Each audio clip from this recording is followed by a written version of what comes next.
Good evening, Toastmasters. My name is Art Atkinson. I'm serving as Sergeant at Arms this evening to open our meeting of Golden Speakers Toastmasters and to welcome up to the lectern our club president, Jean Symington Craig.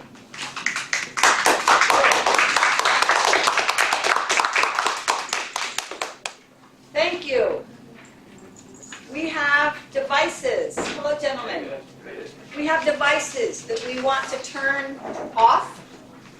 So if you have one of those, be sure to turn it off. Yeah, you got it. Oh, you don't. Yeah, I know. It's all right. Welcome, Toastmasters, honored and esteemed guests, and viewers at home. I keep wanting to say something to that guy over there. Is anybody else having that problem? Yes, when I walk, you have to touch them to the stand. I know. I felt like I needed to, tell him to have a seat or something. Yeah. All right. Just observing. We are here at Golden Speakers Toastmasters. We are located in the Hy-Vee Club Room on West Burlington, and the room is at the end of the ice cream aisle, the western side of the store.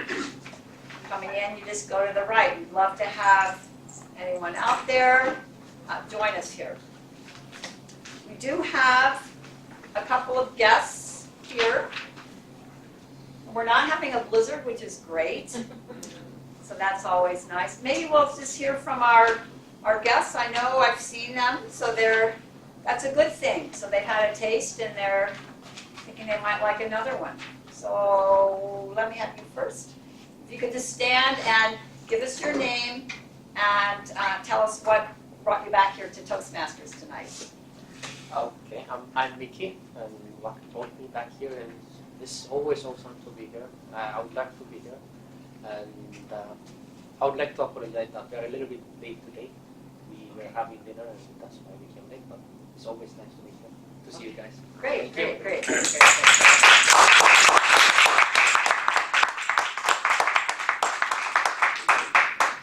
Sir? My name is David.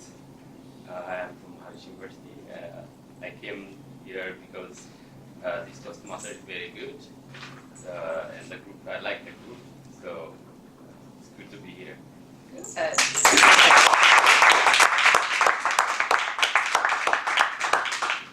Very good. Well, we're glad you're back. Glad that you're here. Now, is that guy in the pink, is that real, or is that another one of those standards?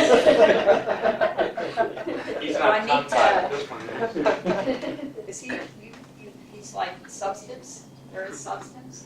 There is substance there. Is there a reason that you want to stand? Oh, I'm on the out counter tonight, and I'm going to have to stand up to deliver my out counter. So you are prepared way ahead of time. Okay, very good. Well, we appreciate having our guests here tonight. We do have a different kind of presentation tonight. It's a rather extended one. It's from one of our advanced manuals. And we will have Deward Straub giving that and telling us about that later. Is there anything, officers, that I need to say here before we get the meeting started? Memberships. Oh, it's later, I guess. Memberships. Like dues. Do we have dues? Well, we'll be getting there. March is our real dues time. Okay. But hey, that's just a couple of weeks away. Not a pleasant topic. So if you want to start, It's topic nonetheless. if you want to start setting something aside, making plans to raid the cookie jar, that would be a good time to, now would be a good time. So we do March. Okay, good. Thank you. All right, without further ado, we have someone tonight who's going to be our Toastmaster who's never done this before. Is that correct? Okay, so this is always exciting. Please help me warmly welcome up our Toastmaster for the evening, Andal.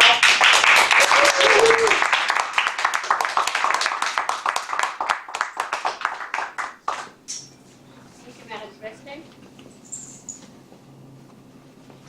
Good evening, Toastmasters, guests, and viewers at home. I'm so excited to be here as a Toastmaster for the first time. Well, before we start, the theme for tonight's meeting is Create the Life You Want. When I read the statement, something reminded me and I would like to share with you all. I used to take my kids to the swimming pool, and they used to swim in the swimming pool, and sitting beside the aisle or whatever you call the bleacher, you call it bleacher. And I always used to feel happy watching them swim in the swimming pool, but I never knew swimming then. I used to feel very shy to wear the swim dress, so I never tried. But then when I kept watching my kids, I had the desire to learn this, to go and learn swimming.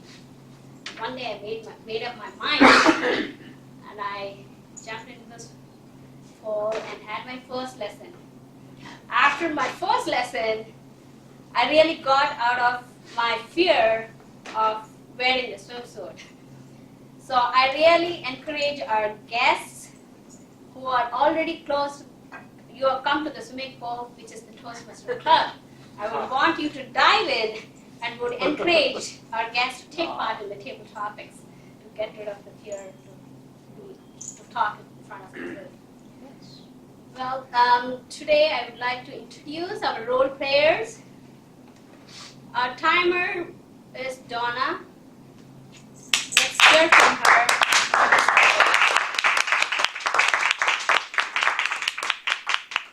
My job as a timer is to time the talks. And the first talk we're going to have is going to be table talks. And it will be from 1 to 2 minutes.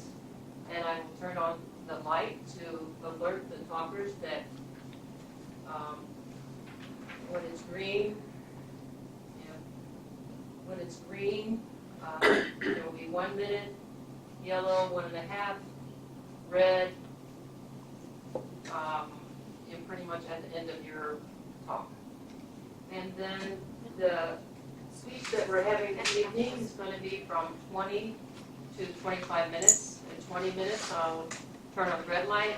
22 minutes, I'll turn on the yellow light. In 25 minutes, I will be turning on the red light to alert them that they should be close to ending their talk. And I will give you the report at the end of the meeting.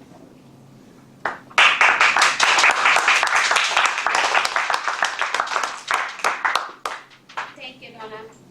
And now our grammarian for tonight is Dan. Oh, really? I can be the grammarian if you want, if you're busy. Yeah, I saw that I was the greeter joke master, and I didn't look for other roles. I think something up. Can you go to the next one and let him? All right. Yes, of course. Our R counter is off.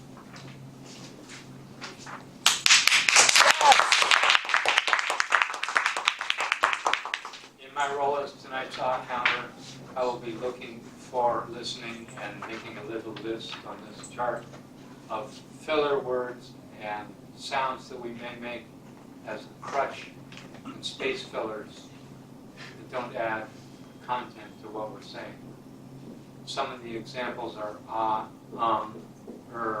but, and so are also usable as filler words. You may have a personal filler word that isn't on my list, and I will look for those unique individual filler words and give a report at the end of the meeting. Thank you, Ed.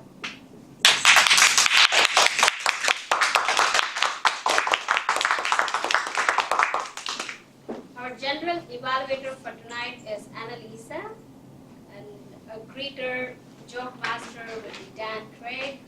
We'll be hearing from him at the end of the meeting.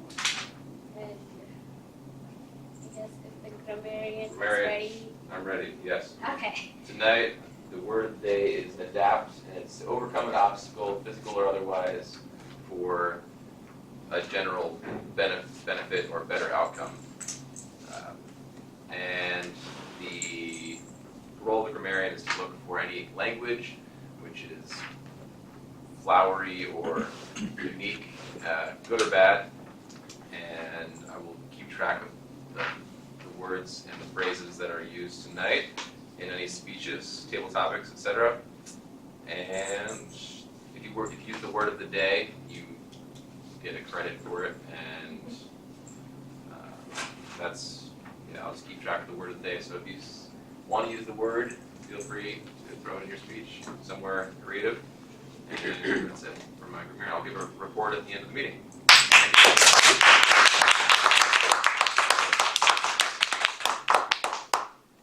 I'd like to thank Ryan for taking up the role at the last moment as a grammarian and adapting himself to the situation. Perfect.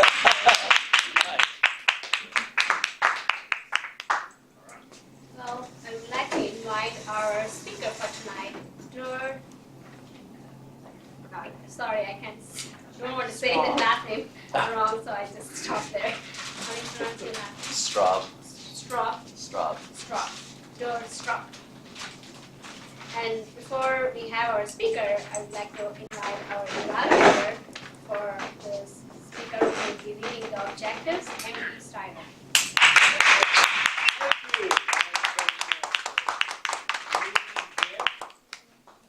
Viewers at home and fellow club members.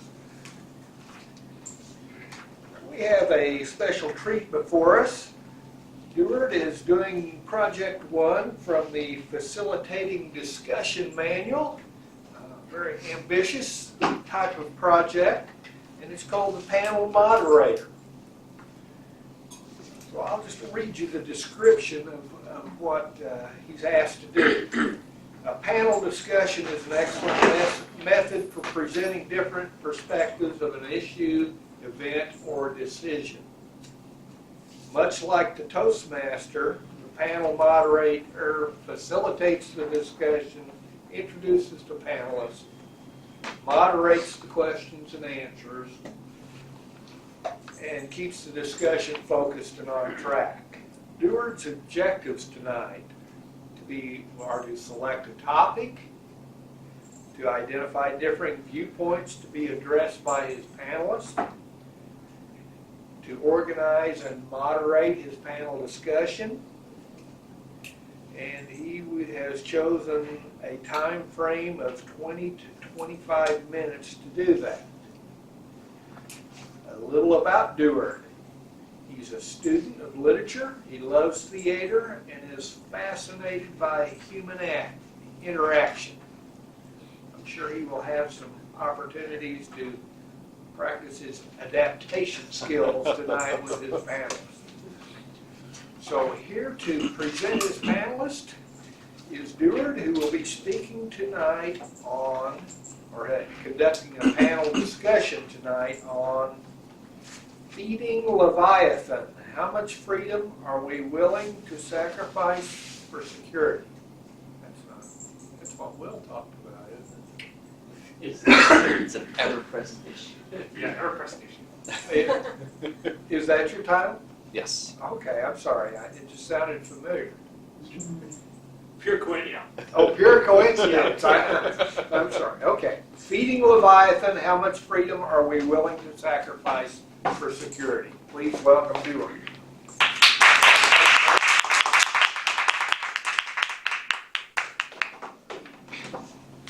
I'm a bit curious about setting up chairs. That's how we're going to do it. A moment, please. Feeding Leviathan, how much freedom are we willing to sacrifice for security? Discussion of freedom is necessary to understand how much of it we have as citizens. In this age of ever-increasing technological advancements, I fear our freedom is slipping away. Tonight, 3 thoughtful individuals have been brought together to explore the relationship we have with government. I'm going to introduce them alphabetically.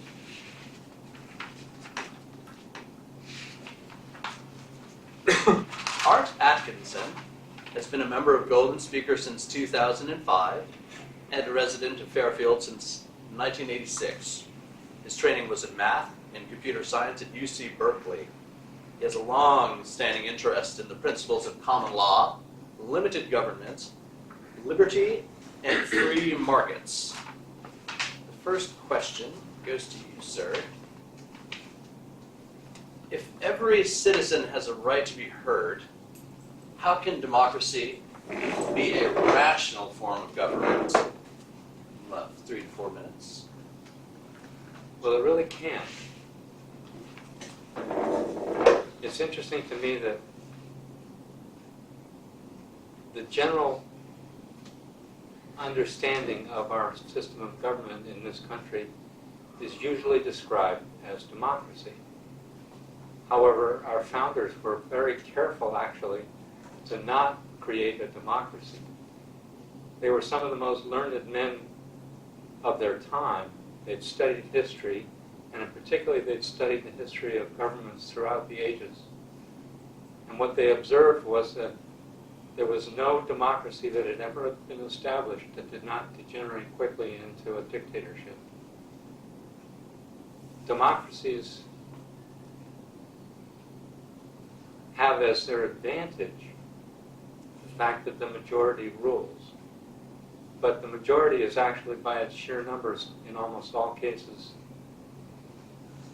got the capacity to overwhelm minorities. The trick in designing a government is actually not to allow the majority to have its way, but to make sure that minorities are protected.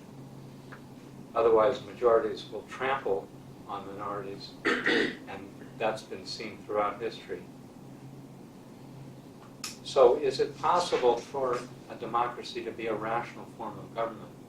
I believe that the founders were clear that it was not a sustainable form of government, and they carefully instituted a republic with democratic principles involved in the selection of the representatives that were to do the lawmaking for the republic. That's the beginning of an answer, but it's a very deep question. There are tendencies in human nature that lead to mob rule and real gross violation of human rights. And a democracy seems to be a system of organization which allows those negative tendencies in human nature to come to the surface. And usually a demagogue will arise who can inflame a populace, and a majority will take some very serious, harmful actions against either perceived enemies or minorities within their own midst. And the institution of a republic was designed to hold those bad tendencies of human nature in check, so that they wouldn't be found to be expressed in the operation of the government.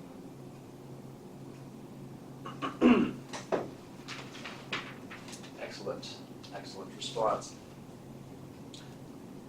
The rational few.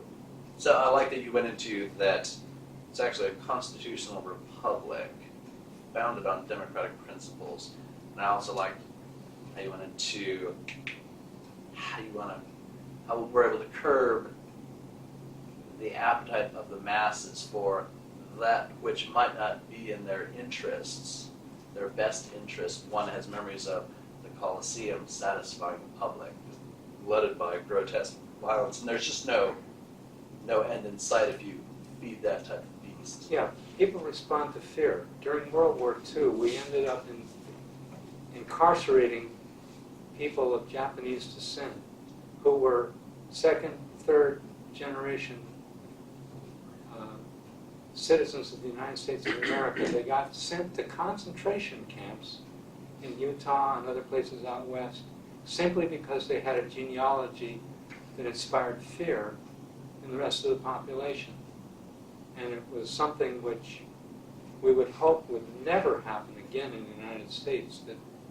But we see recently that Donald Trump has just suggested offhandedly, well, since we have a problem with Muslim terrorists, we should just deny Muslims as a group any entry into the United States of America, as if their sheer existence as Muslims made them suspect.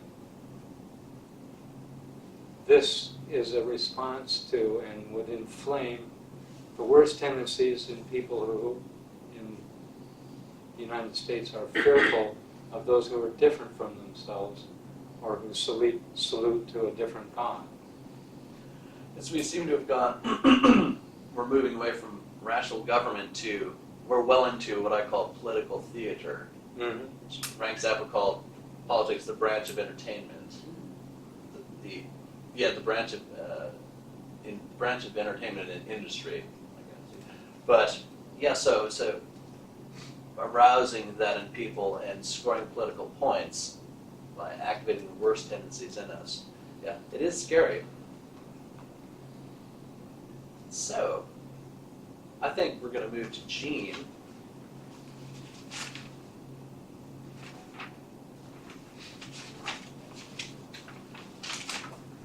Jean Symington Craig is the current president of Golden Speakers Toastmasters. She is a distinguished Toastmaster and has been in Toastmasters 10 years as of this year. It's an excellent achievement. She believes strongly in the power of communication for establishing meaningful connections among people, communities, nations, and throughout the world. Jean is very interested in the current political cycle and the issues that are being raised. She prizes intellectual, analytical communication, oral and written, that advances understanding, regardless of perspective, and sets the tone for respectful agreement and disagreement within the nation.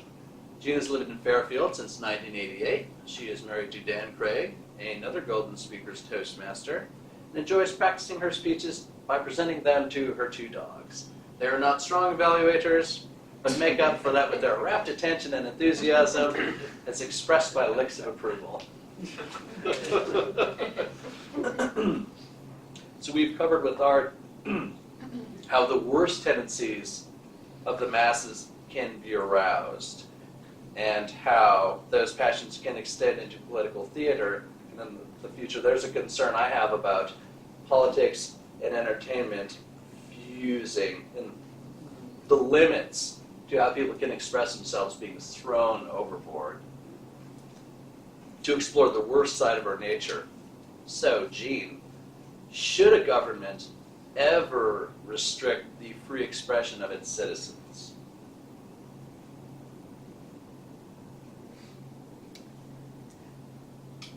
And I should be serious as opposed to not serious in this discussion, is that correct?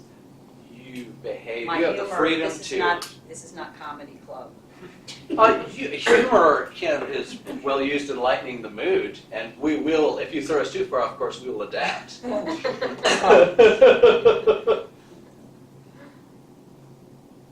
I think that, by and large, the freedom of expression is something that really needs to be maintained as freely as possible. Examples when I would say freedom of expression should be curtailed would be, and we have laws that actually do curtail it, would be in the case of slander, libel, where my freedom of expression to say that Art is a jerk.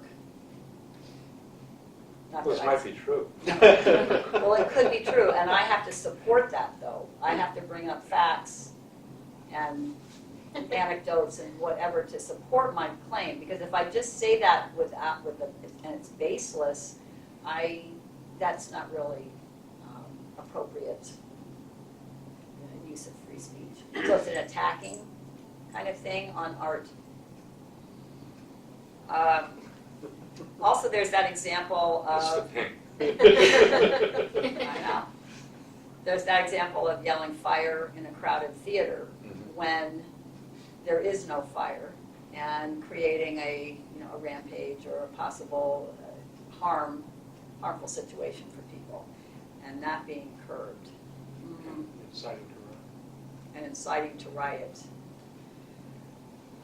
But I think that it's a very fine line, it's a slippery slope, because if I say that someone is an idiot or is not worthwhile, or I make a statement that the government needs to be replaced, which happens a lot in this world, I don't think that that should be restricted, because that's my opinion and that's what I can say.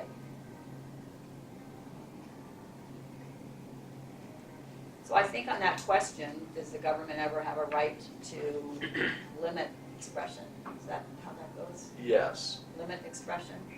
I think just yelling fire in a crowded theater when there is none, or as I say, slander and libel laws, being both verbal, both oral and written materials. I think those laws are legitimate. But other than that, I think that you have to err on the side of people being able to say what they want to say, or project. I mean, I'm thinking that's visual. Is that also TV and I'm going to extend it in all directions. all directions? Move into entertainment here in a moment. Yeah. I mean, that means there's going to be a lot of possibly obnoxious material, in my opinion, that might be out there, statements or visual things. But that's my opinion, and I'm free to not look at it or listen to it. Self-regulating behavior.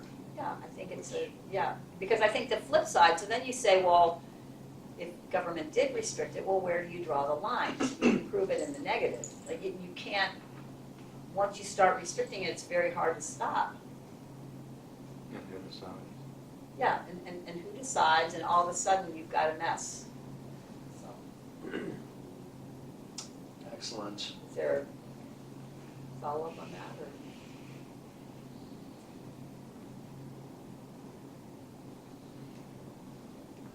This, let's just take this as far as we can go. Let's say we are a nation who decides that certain criminals should be executed. Maybe it's limited to Texas and one other state. What if there was demand? Free expression in the realm of entertainment is limitless. It's all about the ratings and profit. Other nations are tuning in because this country will do it, other people won't. Put on a grand performance. It could be a Wagnerian opera or something like that. It could be a Shakespeare play. But someone has to be executed.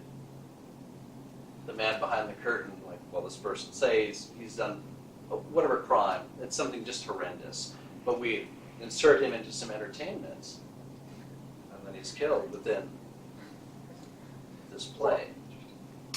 Should that expression ever be allowed to happen? Well, I think that's, you'd be looking at a whole different framework of law.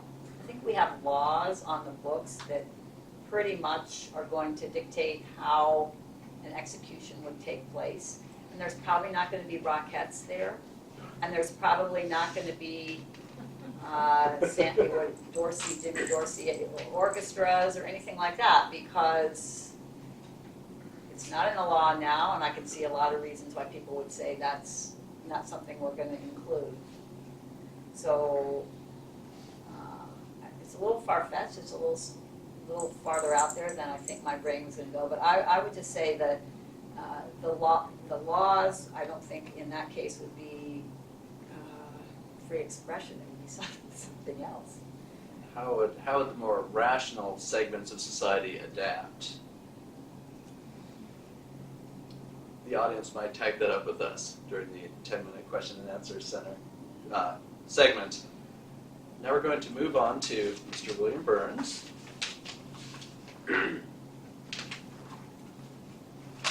Who had an idyllic childhood? I'm envious of you, sir. With some bumps in his teenage years, and was dutifully taking notes in his public speaking class in preparation for a career in federal law enforcement.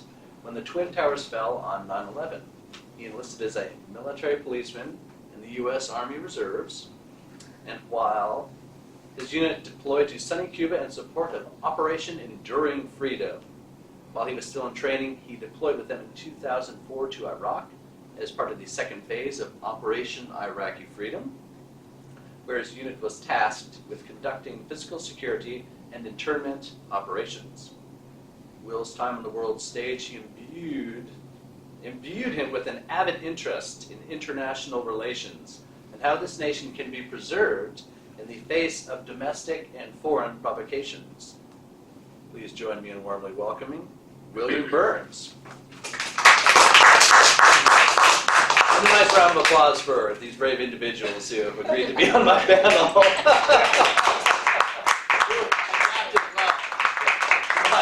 thank you, George, for having us on your panel. We're very honored. This question was formulated specifically for you, sir. All right, and I'll give the answer just for you.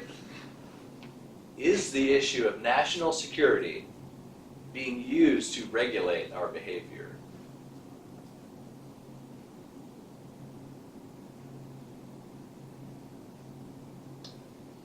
That's an excellent question, George. And I feel that absolutely the question of security on a national level is regulating our behavior, consciously and unconsciously. You see this, for example, whenever we go to fly, either domestically or internationally, and we have to go through multiple checks. We have to go through the scanners, we have to submit to we can go through the scanners, or we can agree to be frisked or patted down, or patted down. And while it's not as intensive as something I personally did when I was in charge of some very dangerous people, it still is I would say that's an abridgment of your right for government not to put its hands on you. In this case, by government, we mean the TSA, in this case. And that's something that after 9/11 in particular, we've kind of been okay with, is that that whatever they're doing is having a positive effect in terms of keeping us safer, to avoiding another 9/11 from happening, to avoid similar incidents from happening, and so our behavior, where initially we might not be okay with having a stranger put their hands on us, and perhaps if you're if you're used to being inside and outside of the federal incarceration system, you might be more familiar with that than others, but for most private citizens, that's not an experience most of them usually have.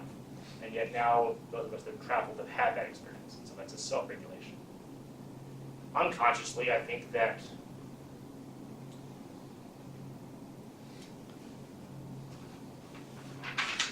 right now we're looking at, on the national stage, we're in the primaries here, we're looking at conversations both on the Democratic and the Republican side about how to, the questions right now are not about, they're about the economy to some extent, but really the issue that has galvanized the GOP is this immigration issue. Do we need to build a wall? Do we need to throw them out? As Ted Cruz says, are we going to basically turn the Middle East, to glass? Are we going to let them burn? And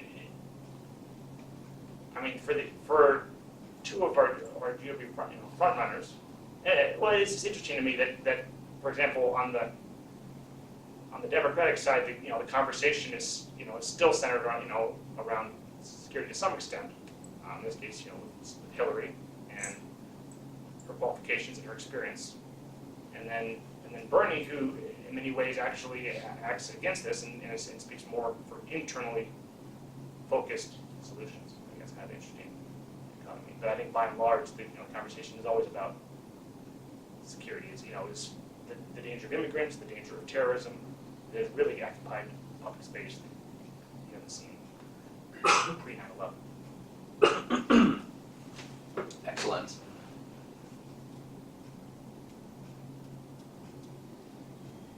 So,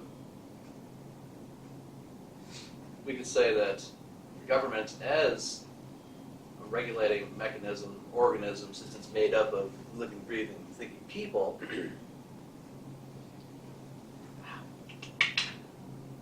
our freedom is limited by the desire and the need of the freedom of others. So, in a sense,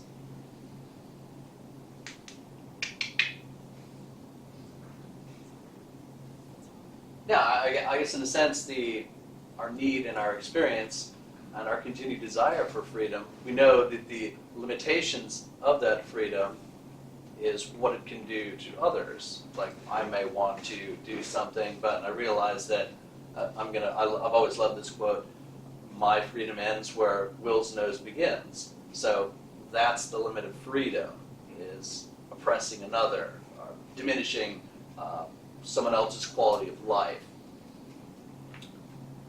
Excellent. And we'll work towards a summary after the 10-minute question-answer section. I know that you're dying to ask the panel some questions. They've all given very thoughtful and detailed responses. And it's certainly altered in some way the way that I'll be thinking in the future about freedom limitations and regulatory behavior. Any questions? Yes, who would like to ask the first question? Directed to any member of the panel or myself? Yes. I'd like to ask a question. I'd like to know your opinion about bullying. About People that are bullies, that are bullying. Psycho bullies, yes, on the internet. I'd like to know if government should regulate that. Since we already know, listening to the news, there's already a lot of young people who are committing suicide because of this outrageous bullying. You can't even say the word bullying. who's the question directed toward? To me. And you. Well, I wanted to split. How about both of you? 2 minutes. 2 minutes for Jean and 2 minutes for. I'll start it out. I'll start it out. I can tell you. Gosh, I think it starts in the home, and wherever. I think it starts in the home and conversation.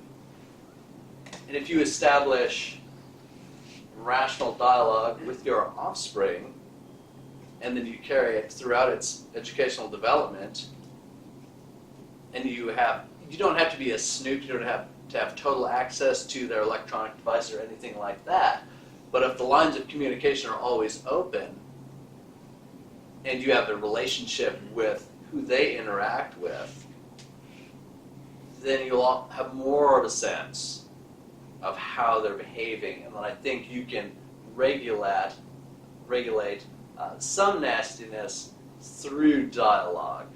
Kids are secretive, and there's a thrill to causing damage when they don't get what they want in their own life, rejected in relationships, something like that. I don't think it's possible to completely eradicate it, especially in the cyber age, because there are no real consequences. You can create a fake identity. And so I think what we need to do is, I'll finish in just a second, I think we need to introduce ethics back into the educational system. We can even bring in some of the ancient authors, but how ethical systems, an understanding of them, can increase rational, self-regulating behavior. I'll pass that to Jean.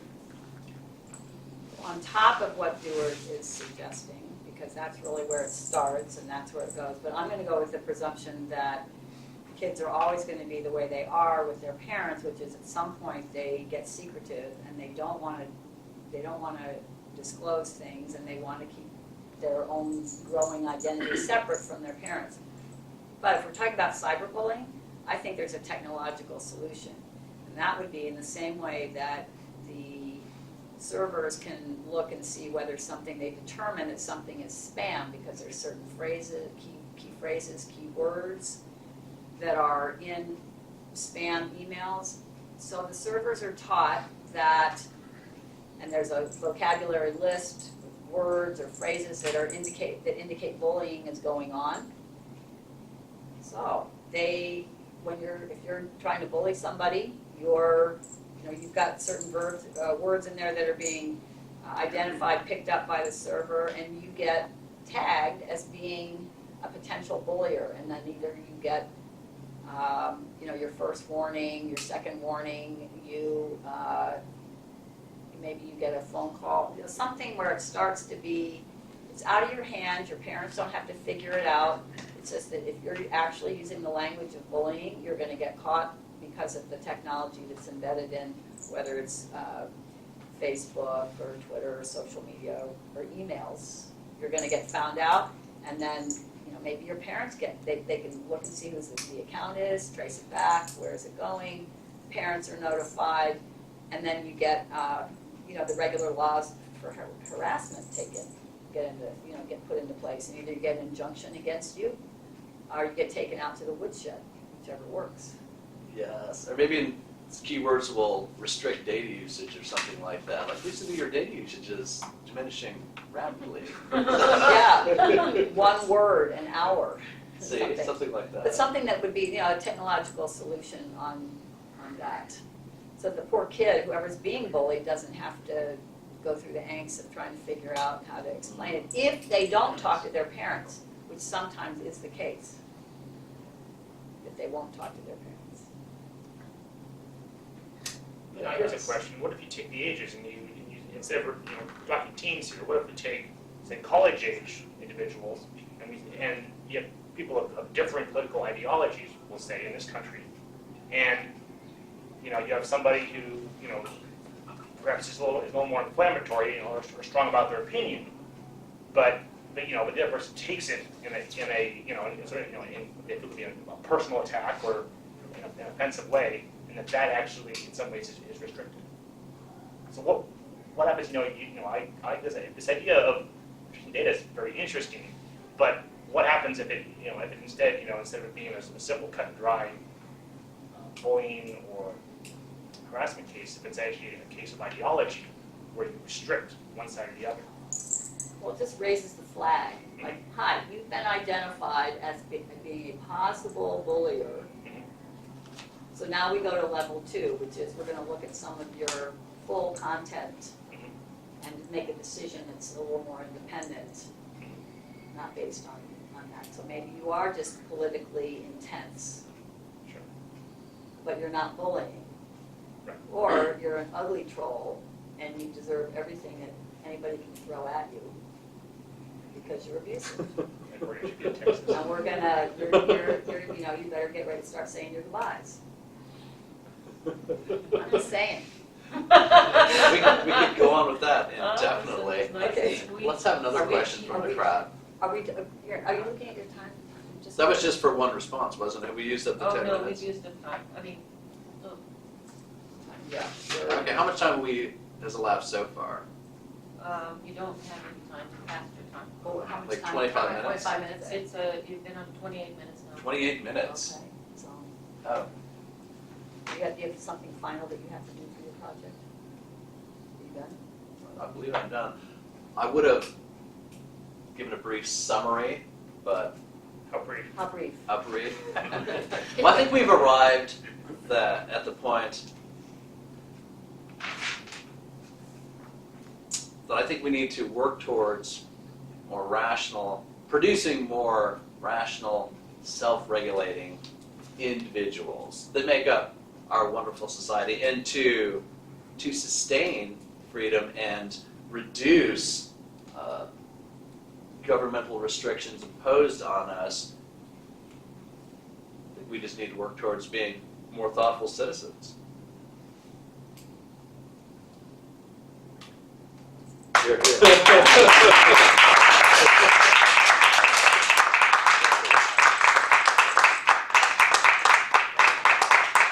And feel free to ask us questions after the meeting. Okay. Let's be presentation by Joel, and a very good panel. Let's give another round of applause to the panel members.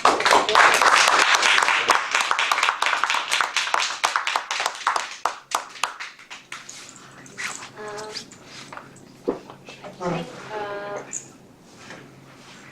we will invite our table topic master, Jean Symington Craig. We're gonna give him a little more time. have Yeah, 2 minutes? they have 2 minutes. Oh, yeah, before we invite Jean, thank you. Yeah, okay. Please. Let's have 2 minutes to evaluate the speaker. Yes. Now we'll welcome Jean for our table topic master.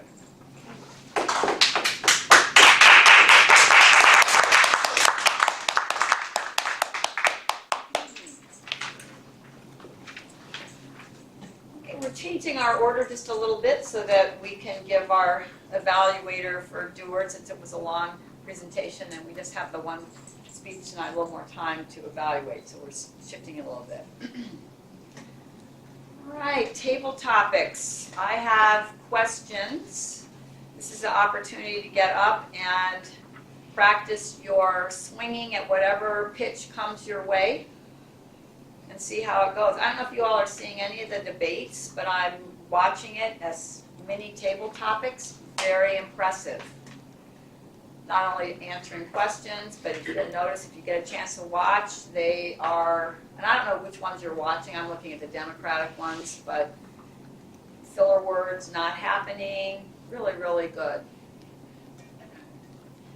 So who would like to go first?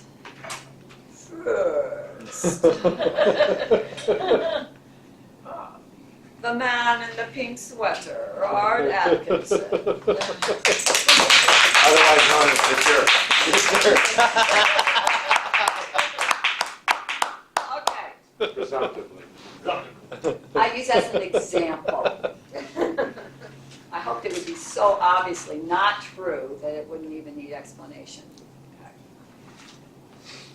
You don't get to pick a number. I get to pick a You number? don't. I do not. No, I'm just going to give people questions. That's how it's going to go. We're going to not have this sham of picking a number and then. No, it's free speech. Yeah. No, we just turned the channel. We are now on autocratic. Yes, ma'am. Okay, very good, very good. How would you define a better life? And why do you think it is better than others? Okay.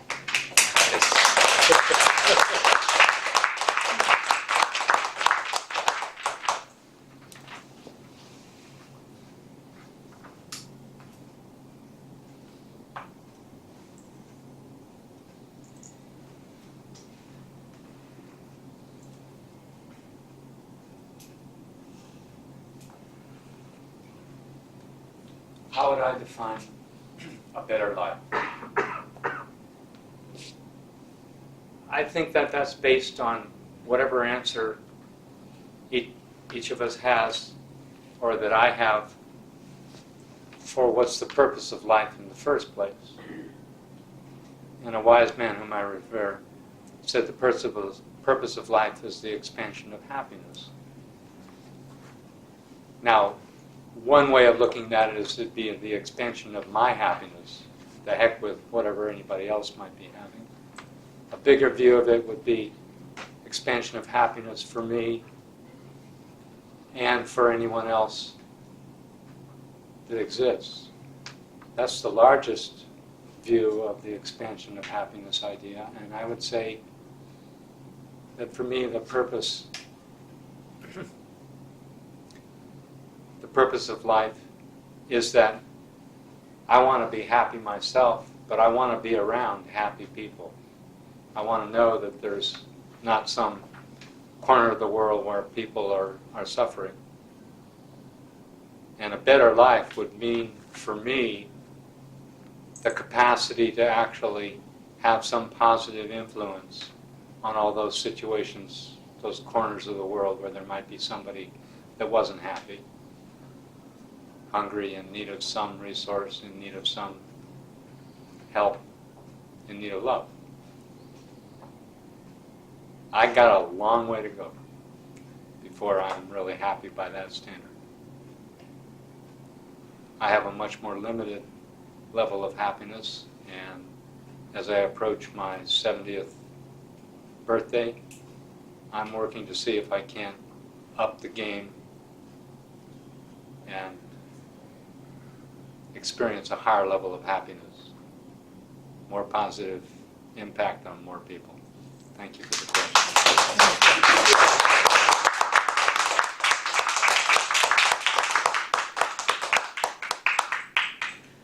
Wearing that pink sweater is a start. It's a good start. Okay. Mickey, there you go. It's your chance. I think I'd like to go first. David?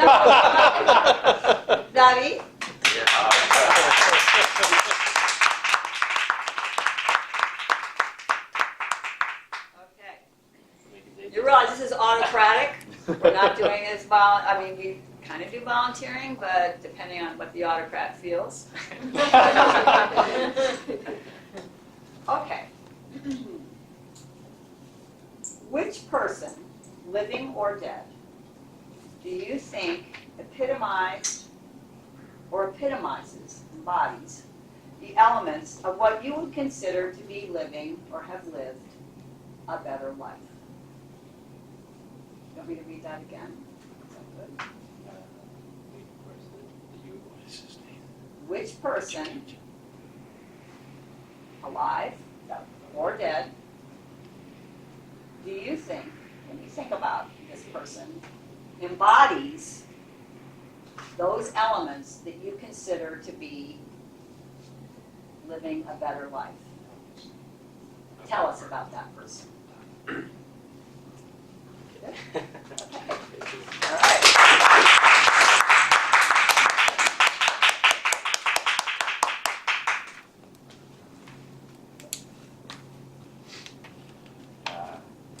Thank you.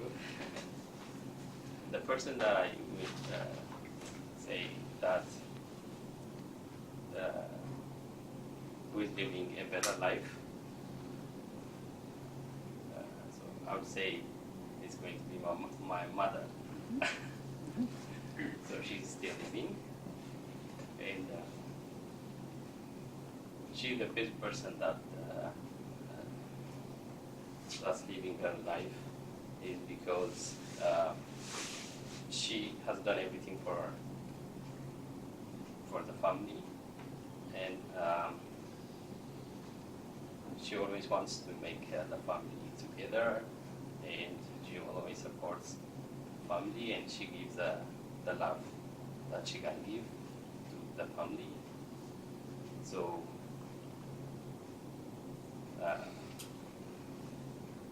she's the best person that I would say the life that she's living. It's very good.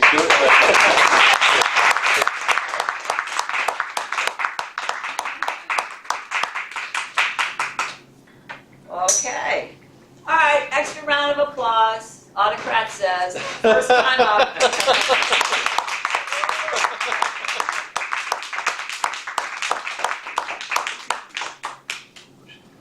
Well, Mickey, you know what's coming. I mean, your friend went first, so go on up. All right.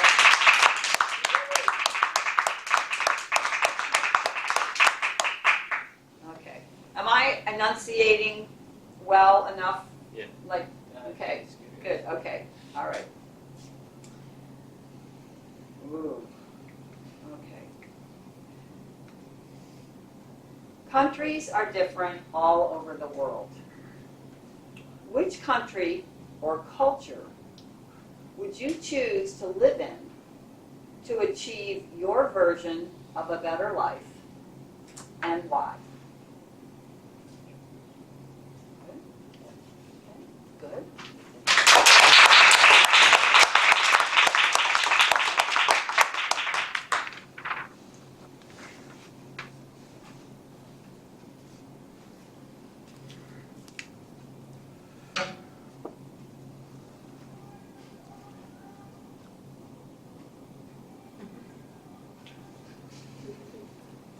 Good evening, Toastmasters and viewers at home.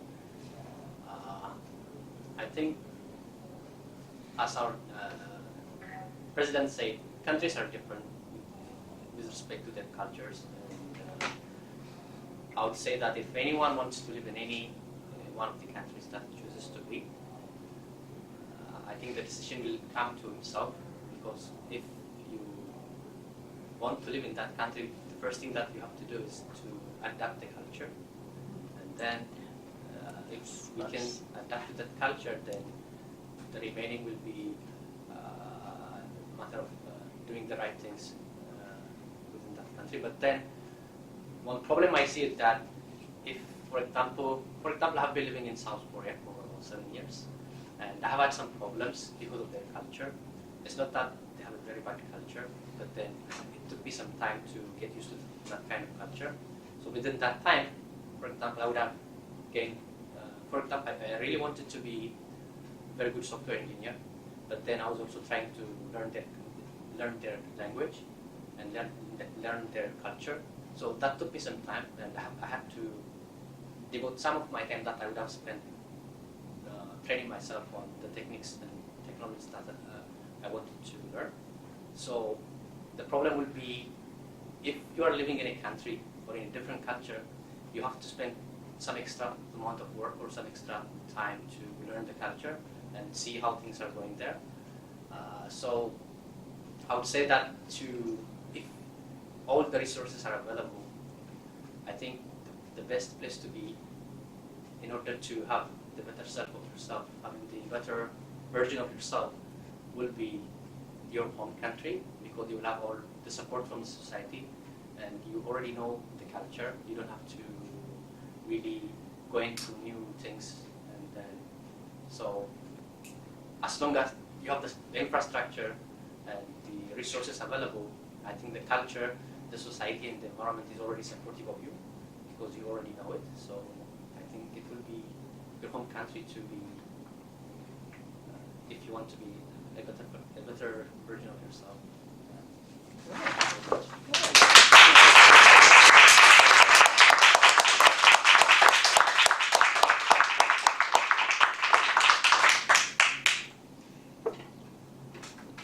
Yes, we have another person who just got up. So another round of applause.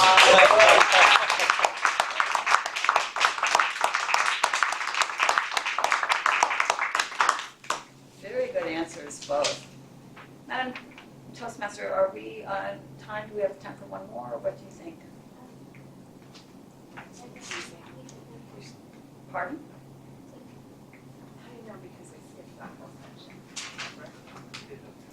We're probably out of time because we need a Yeah, raise because we have to go evaluation. back to the evaluation. We got time enough for one more. Okay.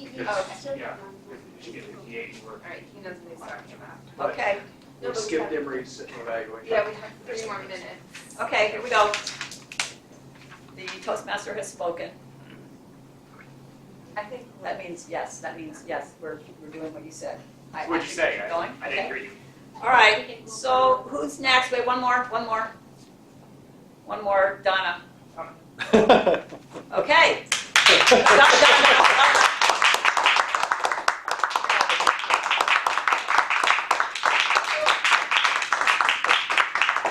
Everybody know about this song? This song looks tempting, like you could just walk up here, but just think of it, it's quicksand. You will go in there, you will never come out again. Okay, it actually has to do with our camera, but the quicksand sounds more interesting. Donna, how are you? Good, okay. Oh, you're gonna like this one. This is good. If you could go back in time and could talk to a younger version of yourself, what would you tell yourself to do to end up in a better life? She has up to 30 seconds to think. But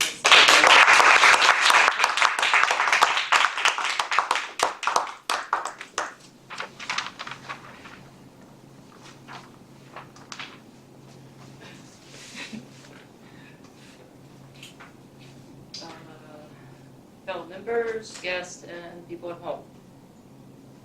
Well, I'm not sure exactly what age this would be, but probably teenage years. You know how teenagers are. I was to protect your typical teenager. Pretty wild, intense. Everything was a problem. If it wasn't a problem, I'd make it a problem. So I think I'd talk to her a little bit and I'd say, hey, just relax, okay? Try to have a little bit more fun. You don't have to figure out anything. You don't have to really know anything. I really pushed myself hard when I was younger, trying to grow and trying to understand everything all at one time. And the best advice I've gotten from a friend was, just be like a flower or a tree. It just grows naturally. And so just take some deep breaths, and the things that you're going to have struggles. Everybody has struggles. I don't know anybody yet that I've ever met. If I did meet somebody that didn't have struggles, I'd look at them like they were some kind of alien. I'm sure you're not on this planet. But I'm just saying, you're going to have troubles. It's going to be all right. You're going to get through it. And there's a lot of people out there that are struggling. And there's more friends out there. Don't pay attention to what anybody tells you about most things, because they don't usually know what you really want. Listen to yourself. There's a lot of good people out there. Don't look into the media, because media will make everything so scary and everybody's so scary.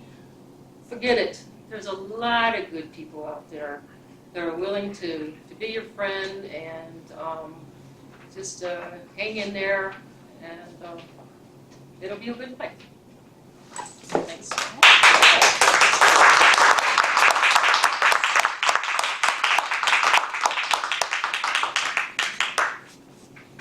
Okay, our timer. We need to get our times on our table topics, and then see who. I just need to know who qualified. Just say the names. Or do it. Do it. Dewey. Joey? Dowd. Yeah. Excuse me. Mickey and Donna. Did I? Maybe, yes, you Okay, and Donna. And Donna. Yes, Okay. I recognize her. Perfect. So Art, Joey, Mickey, Donna. If you could put your vote on your voter machine thing there. Okay, you ready? All right, without further ado, we'd like to introduce and welcome up our Table Topics evaluator, Will Burns.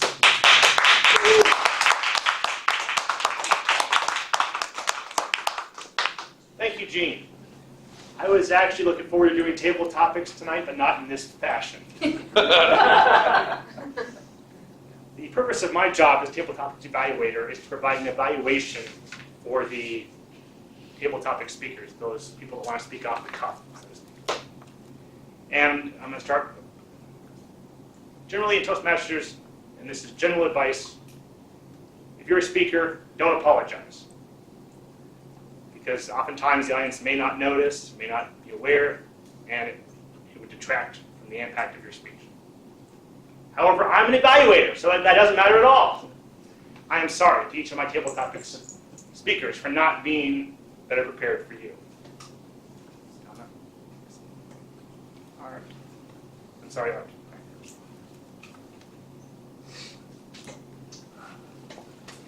First, we had Art that came out here. And first off, what did people think about that question that Art was asked?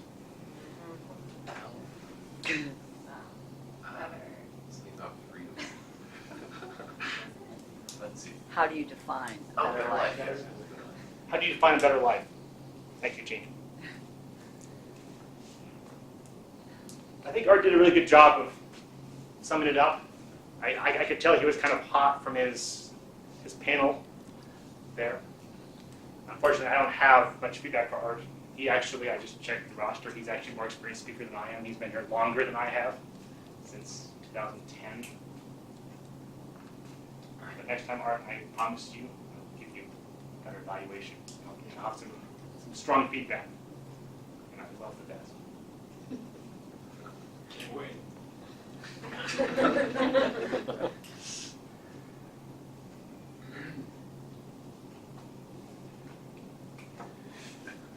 Mickey, Dewey. Right, yeah, totally. how you talked about a very personal topic, about your mother. And I think that's always a good idea in table topics, to make it personal. Because even if, even though we never met your mother, we can understand her through you. And kind of sharing that. My advice for you is pretty simple. Just keep speaking. That's what it basically boils down to. I don't really have any succinct advice for you. Mickey, for speaking about the perfect country and about being in Korea and the challenges there, I thought that was, again, perhaps coming up here, if I had a suggestion for you, which thankfully I do, it would be just to hone in on a specific aspect of that. I felt like I was starting to get an idea of this challenge between becoming a great developer and also integrating into the culture, but yet maybe an example of how you tried to maybe go to dinner with some colleagues, and then there was a challenge there, or there was a misunderstanding there.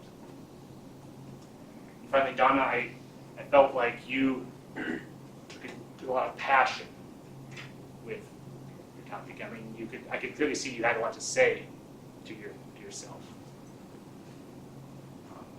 My suggestion would be, it's come time just to come out in front, and also maybe soften the blow a little bit out here as well. All in all, thank you all for. And now I put the call out.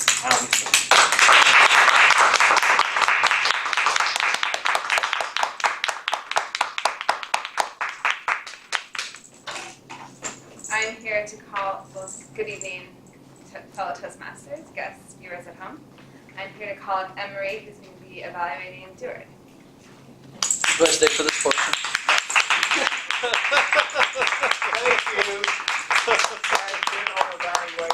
Good evening.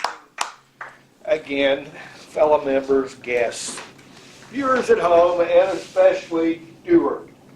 Let's give Deward a round of applause for providing us a thought-provoking, substantive kind of program on a chilly Tuesday night.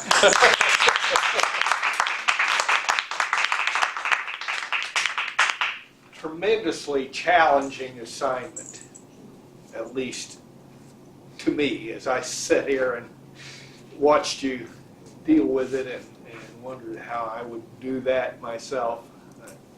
I really admired you for taking it on. So I'll go through the topics in the manual.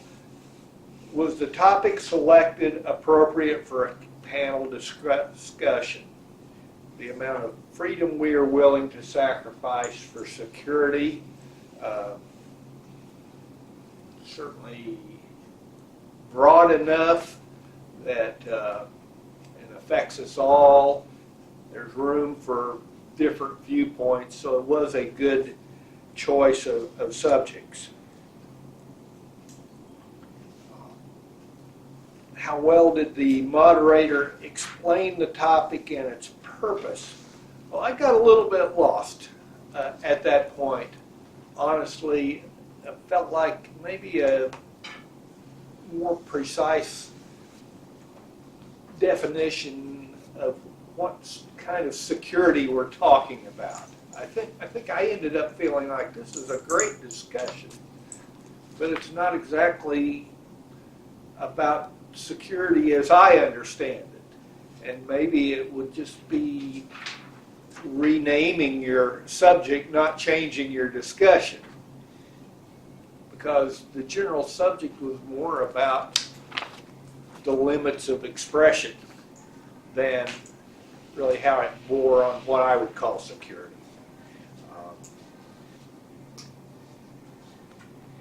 How well did the moderator introduce each panelist and their presentation topics? You had nice introductions for each of your panelists.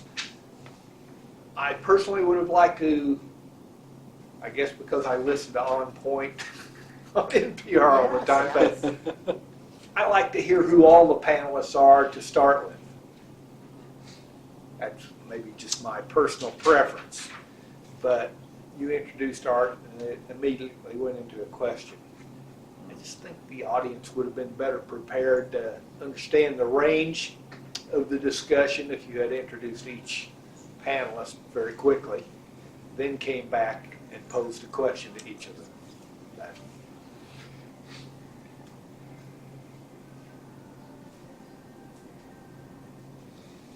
How effectively did the moderator control the panel's time? Well, we got a little bit in the weeds on that, obviously, as I am right now. And how effectively did you manage the question and answer session? Well, we got shorted on the audience participation part. So, again, a very challenging scenario you have here to have three people talking about very serious, substantive things and holding them in a time frame and allowing time for the audience. How could you have been more effective? I think I've probably touched on several suggestions already. What did you do well? Your summary statement was a good way to close there.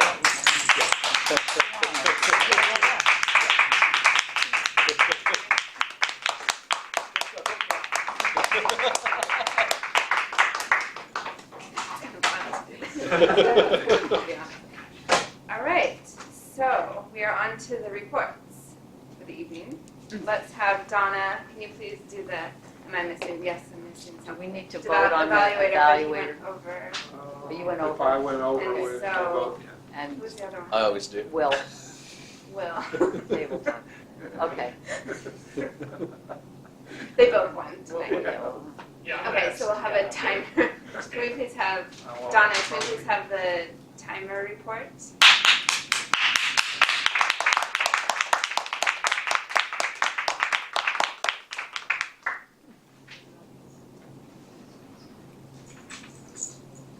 Okay, Duart was 29 minutes and 34 seconds.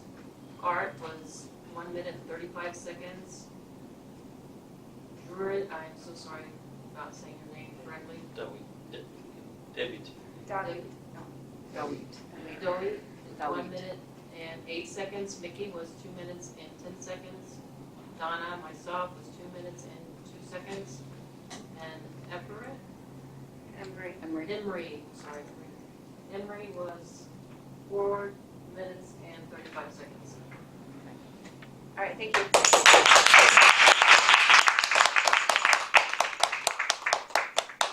Our grammarian, please give us a report. Sure.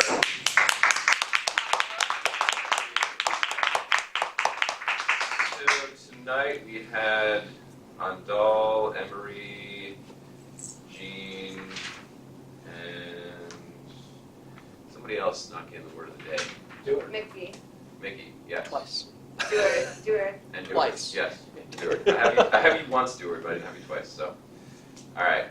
And Stewart, you were the main speaker tonight, and so I had a few phrases that I thought were good. Rational government turned into political theater. That's a kind of an interesting metaphor for our government. And preventing bullying begins at home. Open communication with your kids. Art.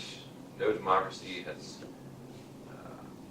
never turned into, or wait, no democracy has not turned into a dictatorship. Never. Kind of a strong statement. Humor can lighten the mood. If we go too far off track, we can adapt. So that's, Jean, I think. Or no, that was Art. Jean. Let's see. I believe in self-regulation. I don't have to watch it or listen to it. So, in response to free speech. Art. I want to be happy and around happy people. And to know that there's no place in the world where there are people suffering. Jean, now we are functioning as an autocracy. This is kind of Jeanism right there, I think. It's good. She's the she's the president of the club, so she She can do what she wants. can't really, It's dangerous. yeah. Mickey, let's see, you had just a general quote about having, the word of the day, you said adapt to the culture. If the resources are available, any country would be a good country to live in, especially your home country. And yeah, that pretty much summarizes it. Donna, you said you said be like a flower, like a tree, take time to grow. So that can be applied to any situation. All right, thank you.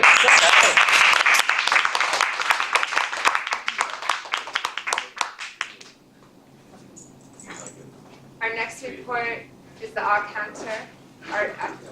We're hunting for visitors. Yeah, Apologies. we could give it after. Yeah, We okay. find it. It's okay. So tonight's report, prana, 2 us, an 2 ams, and etc. Emery, 3 us, 1 an am. Amdal, 3 us. Stewart, 3 or 4 times a tongue click.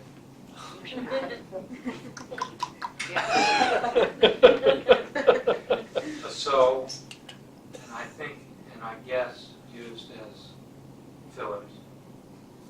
Will, an 2 you knows. Dubby, 6 us, 1 so, 1 hand. Mickey, 4 us. Donna, and many times. You know, and a well. And Lisa, 1 so. Or excuse me, 1 you know. It should have been a so. Marked in the wrong column. That's my report.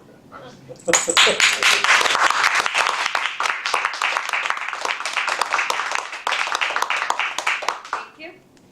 Let's have the joke master make us laugh.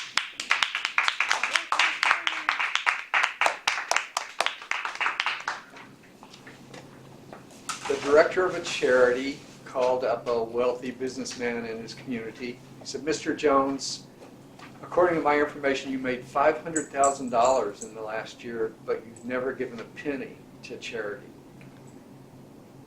And Mr. Jones said,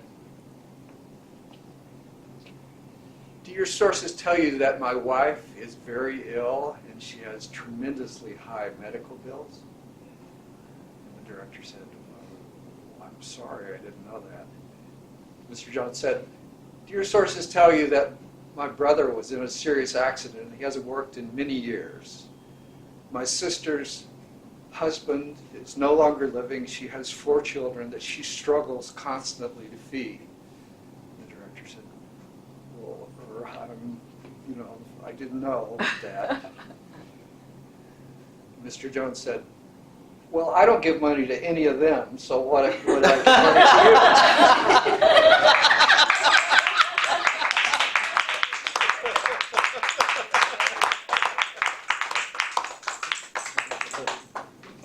All right. I'm now going to evaluate the evaluators. First, I want to mention this guy in the corner. It looks like kind of disapproving. I saw him in the corner the whole time. I like him. I think he needs to go. No. Yeah, I think that was. All right, we're going to start with Will for the evaluation. I think what we should do, I really like this where you don't know if you're the table topics evaluator, so everyone has to pay super attention. And you have pretty good memory for not realizing you were the evaluator, so I thought that was a good job. My advice would be to check the agenda. Yeah. But you had, at the beginning, you had really good gestures. You had really loud volume.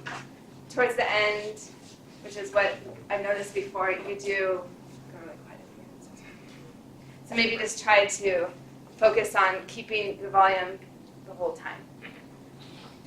And I liked the first question for Art. Maybe you didn't remember exactly his what he was talking about. So you ask the audience a question. What did you think of his question? Or, trying to remember. I think that's what you were doing, but that was a good tactic. What did everyone think of that, of Will doing that? Kind of like, getting the audience engaged.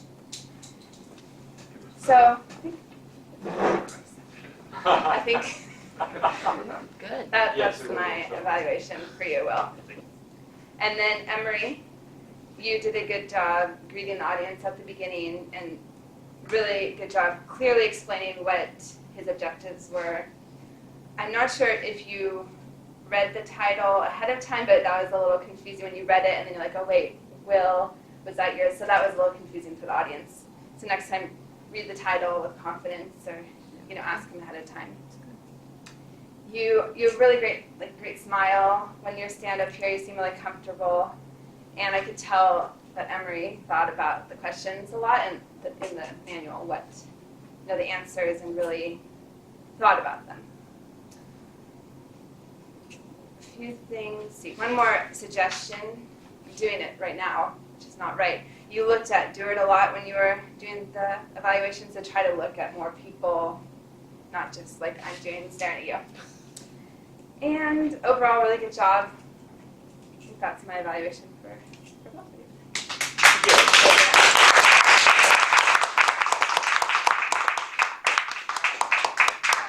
All right.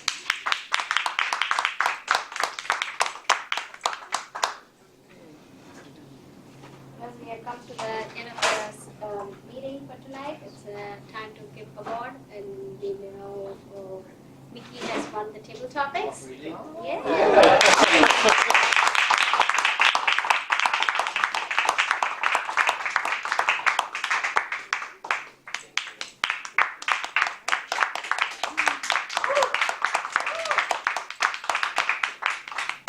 I appreciate both the guests for diving into the pool and trying to strive hard to keep yourself alive. I know how it feels when you come and stand in front of people. So that was good. So I would like to invite our president, Ms. Jean Symington Craig. Okay, great, thank you.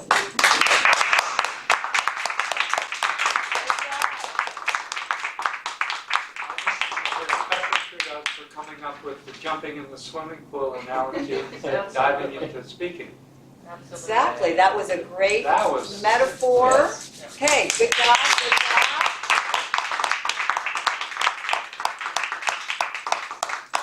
All right, and it was a little tricky today being the Toastmaster because we were moving sections around and trying to figure out how much time did we have left and all that. We are out of time, but you came in pretty well given all of that moving around.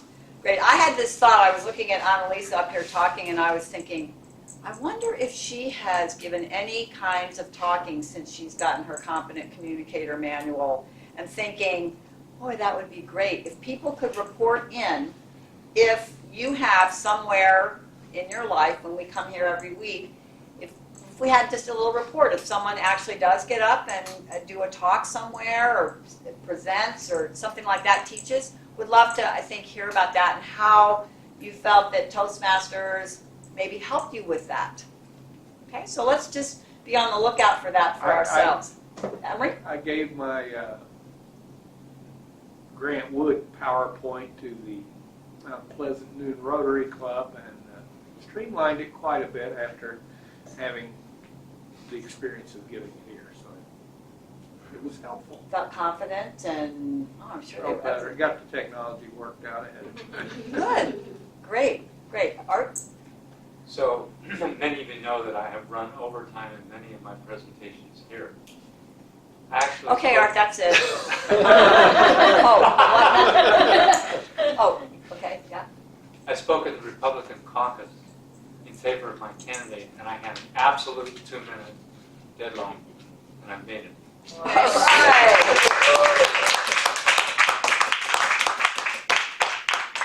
Okay, good. So these skills that come up that we work on here week after week, they do come in handy in the real world. All right, we are at the end of our meeting. Mickey, Dawit, glad to have you. I'm not going to have you stand up because we are done, but it was great to have you up here. Let's see if we have you come again. You feel it? You feel it? Kind of how? Right. Yeah? Okay, kind of like breaking through a little bit. Okay, great. All righty. Well, everyone, next week we will meet here, same time, same station. Meeting's adjourned.